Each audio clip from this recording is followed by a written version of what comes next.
I need to make love. Don't move. I need to make love, Arthur. The words, fragile as spun glass, trembled from Mai Ling's lips as she stood in the warm glow of the hearth.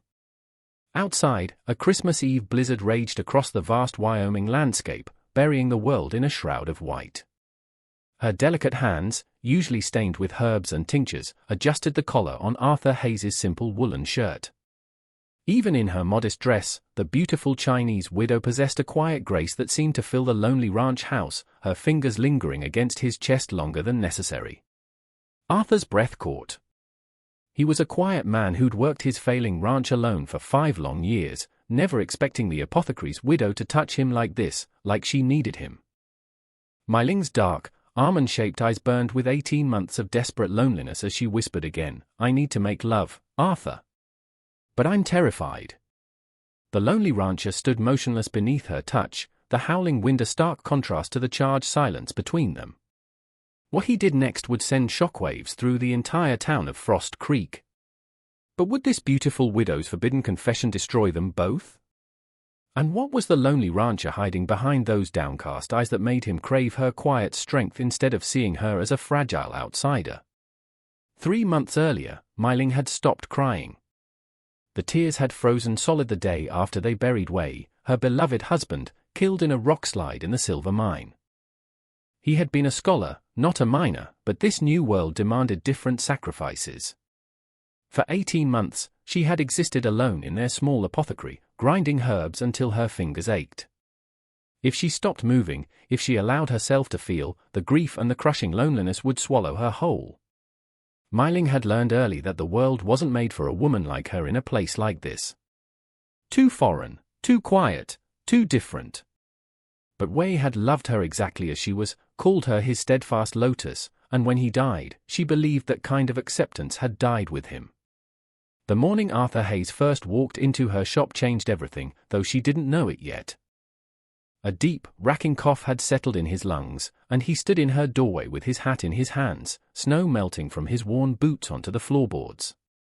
Grief had carved lines around his mouth that made him look older than 38.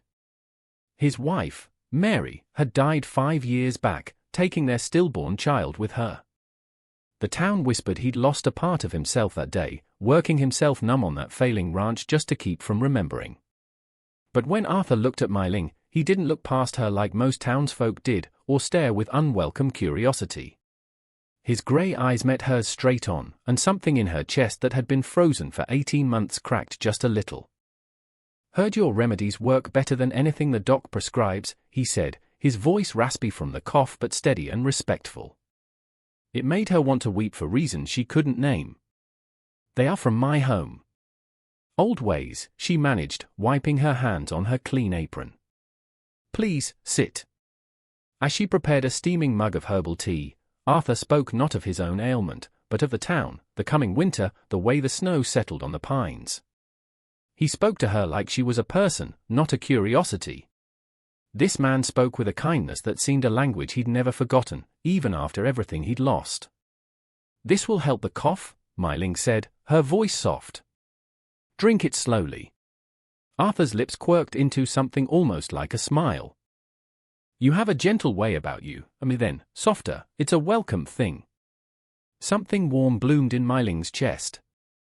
Dangerous and terrifying. She expected him to pay and leave, to retreat back into his solitude. But he lingered, his gaze warm, and said, any person who can't see the kindness in a soul like yours is a fool.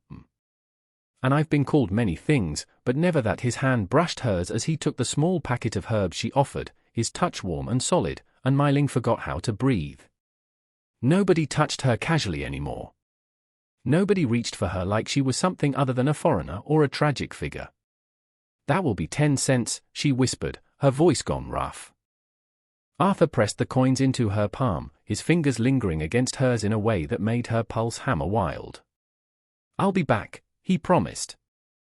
Winter is long. A man can always use more tea. Mai Ling knew it. Arthur knew it. And the way he looked at her before stepping back out into the swirling snow told her he was already looking for a reason to return. She watched him walk away across the snow-dusted street, her palm still burning where he'd touched it. And Mai Ling let herself hope for the first time since they had lowered way into the frozen ground.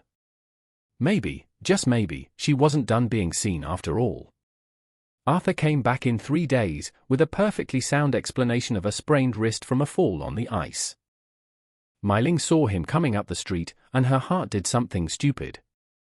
It leaped like a girl's, not a 34-year-old widow's who should know better. She tried to look casual, like she hadn't thought about those grey eyes every night since he left. Like she hadn't dreamed about the way his voice had gone soft when he called her.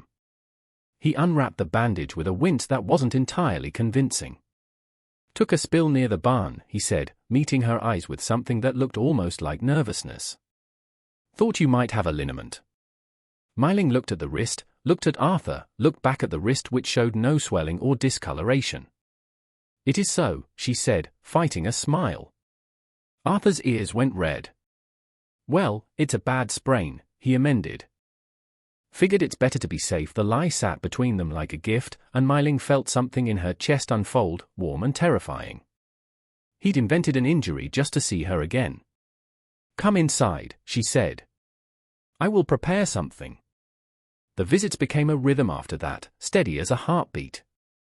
Every few days, Arthur found new reasons. A poultice for a lame horse. A sleeping draught for his restless nights. Advice on which herbs might keep through the winter. Each time he stayed longer, and each time Mai Ling found herself working slower, stretching out the minutes like taffy, reluctant to watch him walk away. They talked while she mixed her remedies, about everything and nothing. He told her about Mary, how losing her and the baby had carved him hollow. Felt like God reached inside and scooped out everything that made me human, Arthur said one evening, his voice raw. Spent 5 years just existing, going through motions. He looked at Mai Ling then, really looked at her. Then I met you, and I remembered what it felt like to want to wake up in the morning. Mai Ling's hand stilled over a porcelain bowl of dried lavender. Arthur, I know it's only been a few weeks, he said quickly. I know you probably think I'm crazy, coming here with my made-up sprains and my sleepless nights, he laughed, but it was shaky. Maybe I am crazy. But, Mai Ling, when I'm here, watching you work, listening to you talk about your herbs and your father teaching you the old ways and how he used to read you poetry.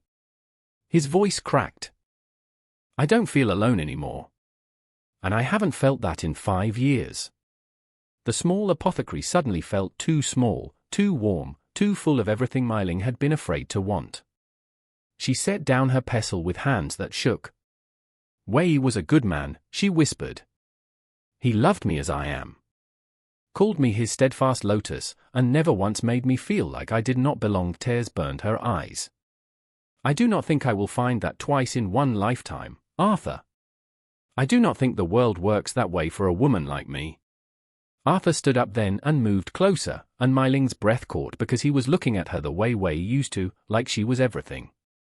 Mai Ling, I need to tell you something, and I need you to really hear it. His voice was steady, but his hands trembled. I don't come here for the liniment. I come because you make me laugh with your quiet observations about the townsfolk. I come because you listen when I talk about my ranch, and you don't look at me with pity. He stepped closer still, close enough that she could smell winter air and wood smoke and something uniquely him. I come because I'm falling in love with you, and I needed you to know before I lost my nerve.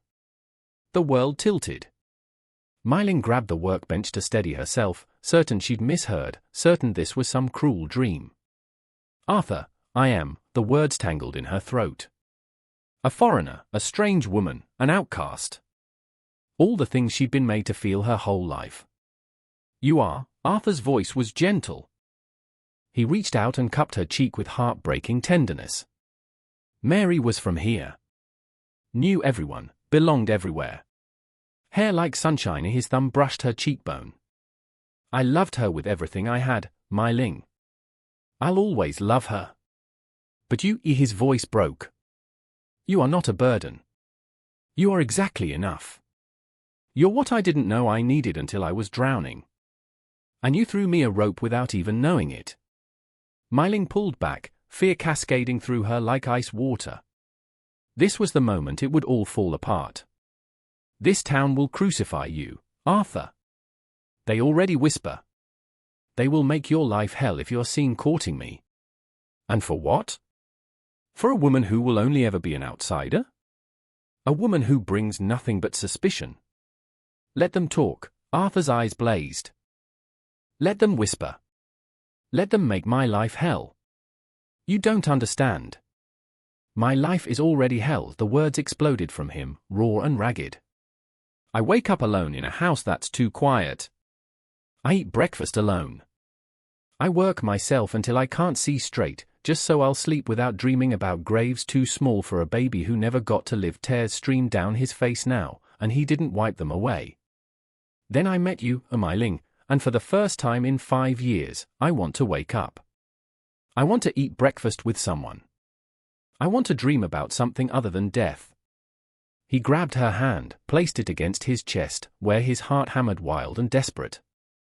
I want to wake up next to you, and I don't care who knows it. Arthur, they will hurt you, Emiling whispered, her hand shaking so hard she could barely feel his heartbeat under her palm. They will ruin your business, your reputation. I am not asking you to hide, Arthur's voice went low, fierce. I am not asking you to be anything other than exactly who you are. I'm asking you to be yourself, to let me love you without you shrinking to fit some impossible idea of what this town wants you to be. I'm asking you to love me back. His eyes searched hers. Can you do that, Emiling? Can you let yourself be loved by someone who wants your spirit? Not in spite of who you are, but because of it. The question hung between them, pulsing with possibility and terror. Emiling opened her mouth to answer, to say yes, to say she thought of him every night, when the door to the shop chimed open. Sheriff Brody stood there with 2 members of the town council, their faces grim and officious. Hayes, Brody said, not bothering with pleasantries. We need to discuss the situation here. His eyes slid past Arthur to Emiling, been thinking we could arrange something suitable. A few good men in this town might be willing to take on the property, and the widow, if the terms are right. Get out, Arthur's voice was ice and iron. Now, Hayes, we're trying to help, Councilman Gable said in a patronizing tone. She can't run this place forever. And face facts. She's not exactly the marrying kind around here without some incentive.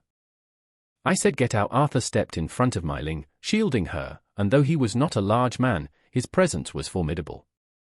The men backed away, muttering about meddling and foreign troubles, but Emiling knew what was coming. They'd call a town meeting. They'd discuss her like she was property. They'd decide her future without her.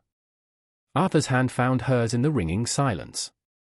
Emiling, he said quietly.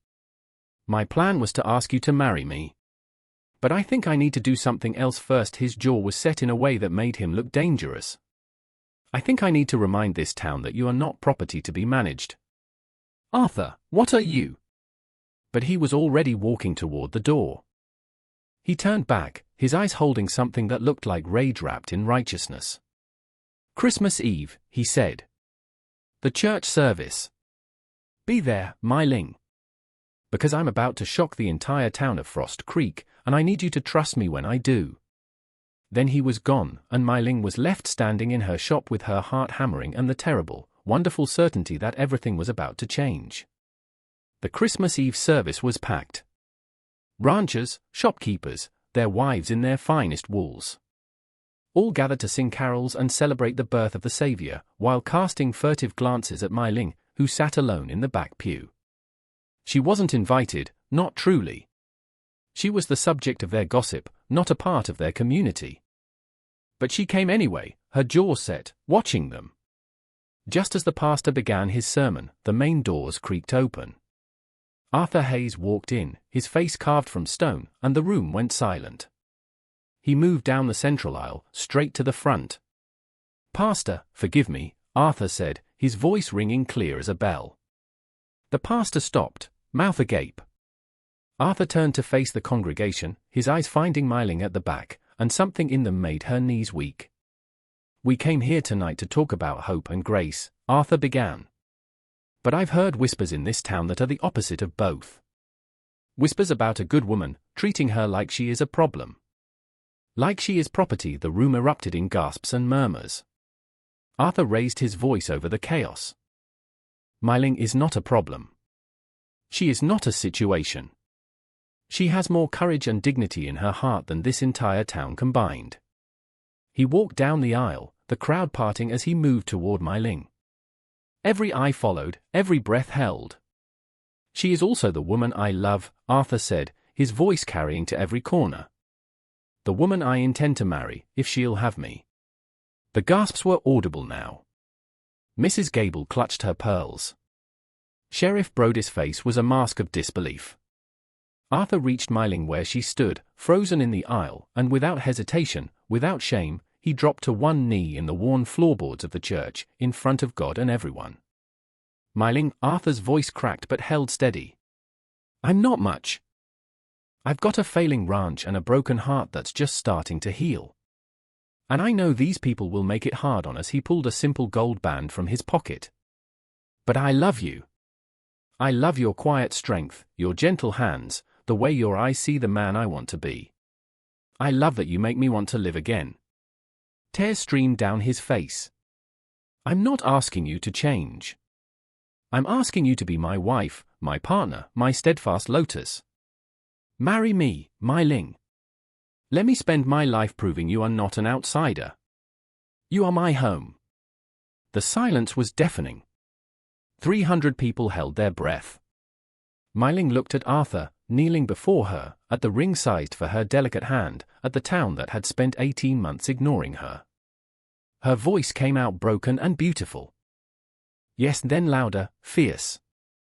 Yes. Arthur surged up and My Ling met him in a kiss that was scandalous and perfect and everything. The church hall exploded, some cheering, some gasping, but Arthur and My Ling didn't care. They walked out hand in hand, into the silent, holy night, leaving Frost Creek to gossip about the day love shocked them all. Which brought them here, to his ranch house, hours later. The blizzard had passed, leaving a world of pristine white under a sky full of stars. But now, alone, Maggie stood by the window, trembling. I'm terrified, she whispered. Arthur turned her around, looking at her with those steady grey eyes. Then we'll be terrified together. But My Ling, I need you to hear this. I'm not afraid of the town. I'm asking for all of you. Your past, your fears, your strength. He pulled her toward their bed, his touch gentle but firm. I need to make love. Don't move, he whispered, echoing her earlier words but changing their meaning entirely. It was not a demand, but a plea. I need you exactly as you are. No holding back. No being careful. No pretending to be anything but the woman I fell in love with. His voice grew fierce with emotion. Show me I'm not made of glass. Show me what it's like to be loved by a woman who doesn't have to hide. My Ling's breath came fast. You're sure? I've never been more sure of anything. He lay back, looking at her with a universe of trust and desire and love in his eyes. Love me, My Ling. All of you. And in that moment, as the fire crackled and the moon shone on the fresh snow, My Ling finally believed she wasn't an outsider. She was exactly where she belonged. They built a life together, her apothecary and his ranch, two hearts that had been broken, learning to beat as one. The town eventually stopped talking. Some even came to her for remedies, their eyes holding a newfound respect. But Arthur and My Ling didn't need their approval. They had each other, and that was more than enough. Years later, when people asked how a Chinese widow and a lonely rancher found love in a place so hard, Arthur would smile and say, she was brave enough to be herself. I was brave enough to see her. That's all love ever is. Two lonely people deciding they are stronger together. And My Ling would add, squeezing his hand, he taught me I wasn't a stranger in this land.